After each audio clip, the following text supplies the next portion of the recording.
बहुत सी लड़कियां कहती हैं मुझ में सेल्फ कॉन्फिडेंस नहीं है, लेकिन हकीकत में मसाइल कॉन्फिडेंस का नहीं होता। मसाइल ये होता है कि उन्होंने सालों तक खुद को सबसे कम समझा होता है। जरा सोचो, अगर तुम हर रोज अपने आप से कहो मैं नहीं कर सकती, मैं काफी अच्छी नहीं हूँ, लोग मुझसे बेहतर हैं, तो तुम्हारा दिमाग भी आखिर कब तक तुम्हारा साथ देगा? कब तक? तुम अपने ही दिमाग को अपने खिलाफ ट्रेनिंग दे रही होती हो और फिर हैरान होती हो कि कॉन्फिडेंस कहाँ गया।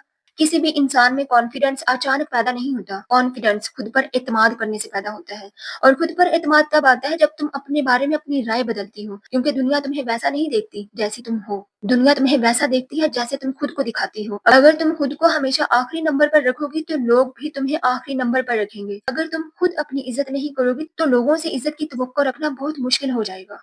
इसीलिए आज खुद से एक वादा करें, हर जगह खुद को प्रूफ करना बंद करें, हर किसी को इम्प्रेस करना बंद करें, हर उस दरवाजे पर दस्तक देना बंद कर दें जहाँ बार बार तुम्हें नजरअंदाज किया जाता है, क्योंकि सेल्फ रिस्पेक्ट और बेकिंग एक साथ नहीं चल सकती। और याद रखो, जो लोग वाकई तुम्हारी कदर करते हैं ना, उन्हें तुम्हारी वैल्यू समझने की जरूरत नहीं पड़ती, उन्हें बार बार कन्विंस करने की जरूरत नहीं पड़ती, उन्हें तुम्हारी मौजूदगी का एहसास खुद होता है। और अगर तुम्हें किसी को मुसलसल याद दिलाना पड़ रहा है तो शायद मसाइल तुम्हारी वैल्यू नहीं बल्कि उसकी नजर है। और मेरी प्यारी बहन, तुम्हारी जिंदगी इतनी सस्ती नहीं होनी चाहिए हर कोई ऐरा गैरा आए और तुम्हारी कदर कम कर कर चला जाए।